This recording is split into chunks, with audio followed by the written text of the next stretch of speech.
Hey, Friendo, Steve here. And Larson. And on today's Going In Raw News Brief is another main roster star headed to NXT.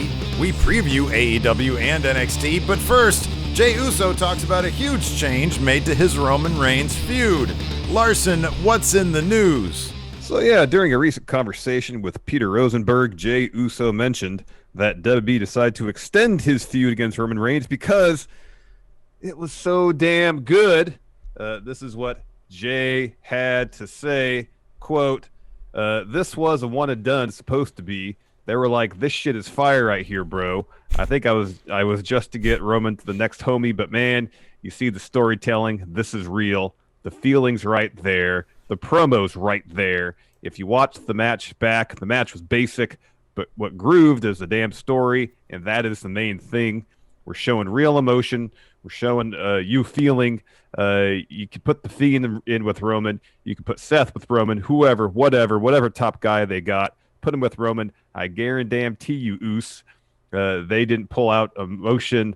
They didn't pull out real feeling. They didn't pull out storytelling the way me and Oos did that thing.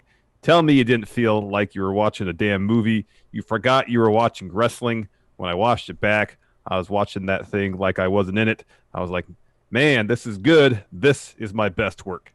I can agree with that. I think that has been the most compelling story that we've seen in recent history.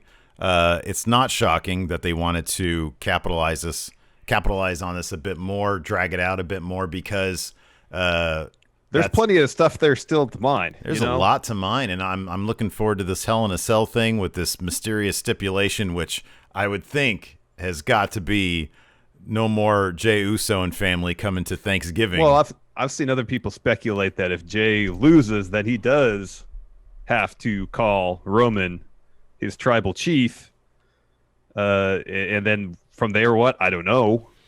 That seems like less of a major deal as something that really affects Jey Uso. Oh, definitely. Definitely. Yeah, he's going to call him tribal chief, and then on top of that, he's got to be Roman's bag guy, his young boy, carry around his bags and like do his bidding.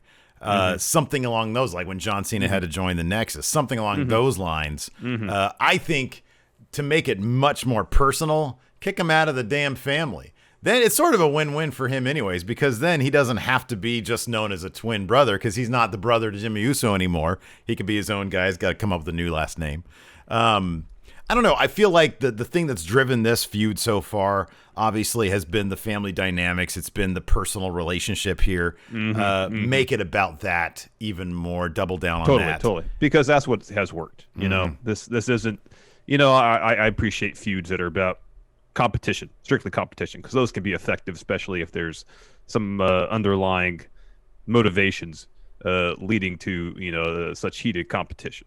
But I feel like in wrestling, the most effective stories are the ones that are personal but simple. Yep. You could sum up the story in a sentence, but there's still like a wealth of area you can mine still with the story, probably because it is so simple, and the performances have been so damn good. And the relationship there. I mean, that's where the simplicity is most effective, when there's a wealth of backstory that we have seen play out in front of us for years and years and years, and they can dig up old family photos and add to the layers of that. So for sure, yeah, this is a smart move on WWE's part. You obviously don't want to run it into the ground, but yeah, there's a lot more they can dig up here. Yeah, I kind of feel like seeing as it's an I Quit match, this is probably gonna be the match where Roman is going to beat the heck out of Jey Uso, probably way more than he did at the last show at Clash Champions.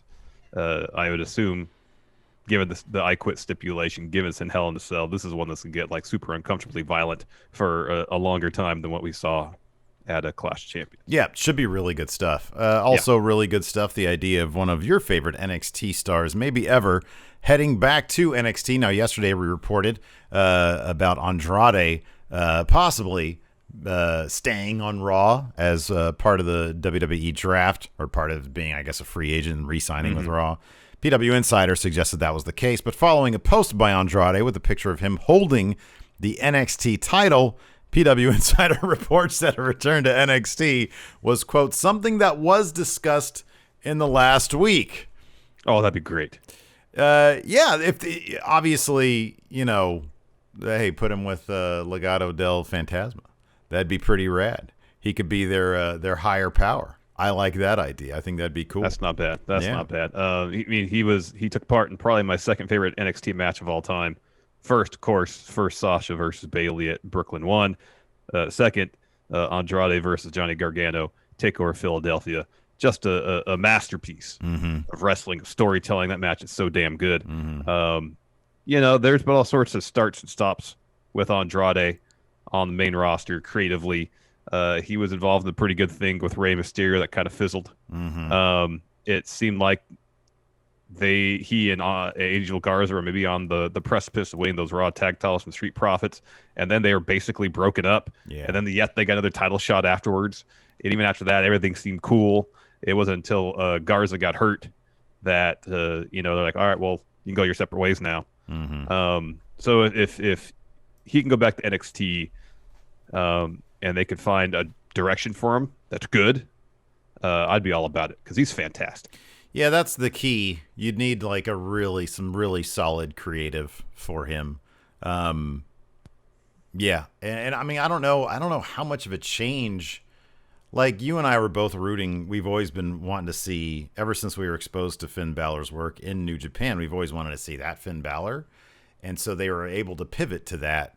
I don't know what difference in personality necessarily we could get from El Idolo, because I really enjoy who we see now. It's just putting him in the right stories that would make sense. So we'll see if this happens.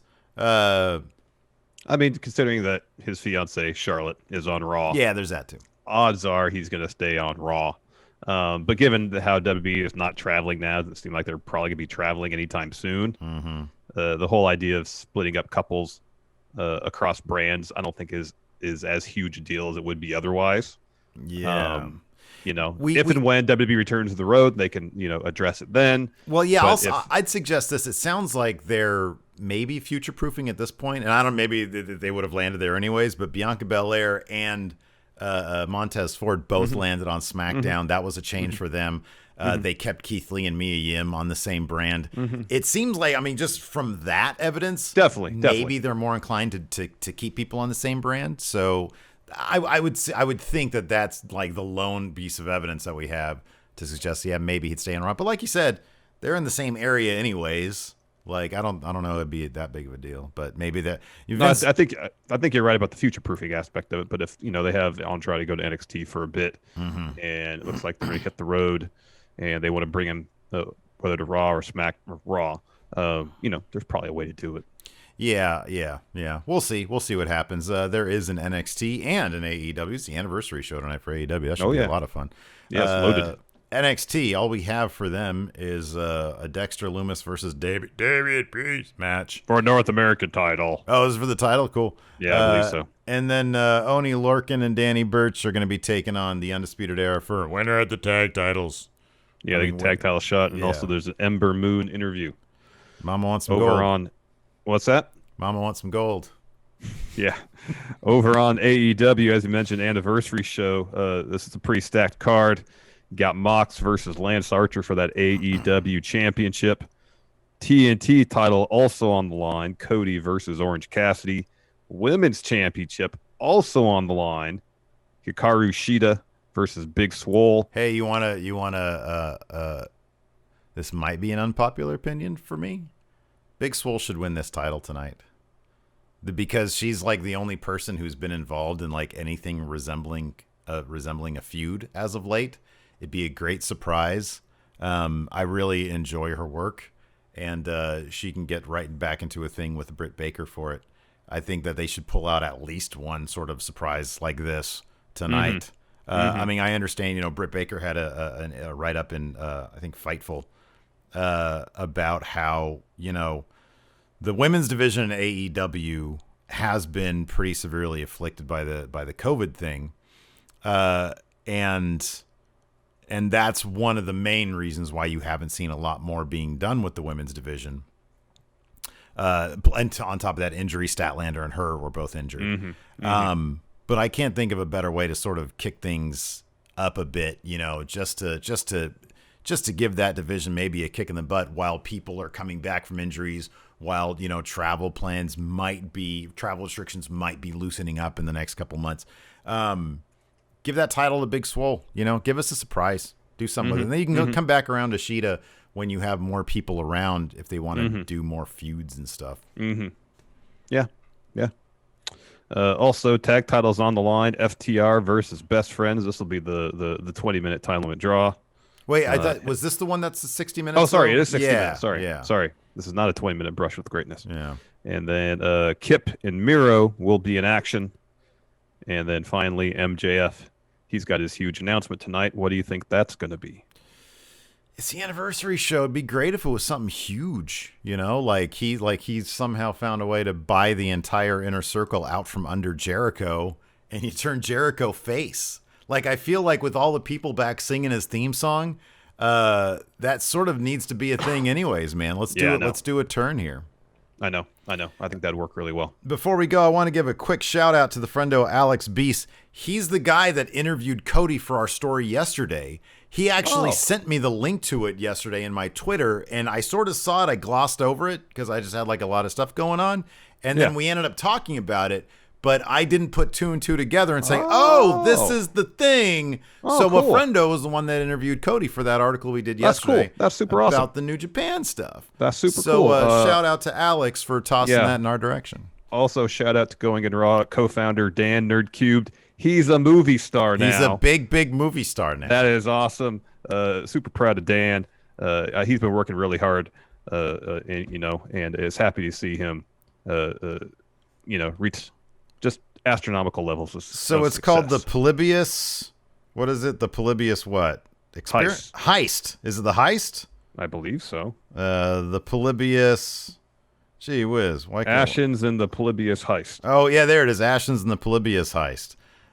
This looks very British and very great. I love this kind of stuff. So, Can't wait. Yeah, that should be great. So, yeah, at Dan Nerd Cubed, go for it, because, he named the show all the way back in the first year or so. He was a regular. He was, yeah, absolutely. Maybe longer than that. So looking so happy for Dan. Super happy for him. Oh, he's the best, dude. He's the best. Yeah, Dan is awesome. All right. So, anyways, that's it for the show. Thanks so much for tuning in. We'll be reviewing the AEW anniversary show tonight live at the Twitch. Correct. Twitch.tv/Steven Larson. Please join us there.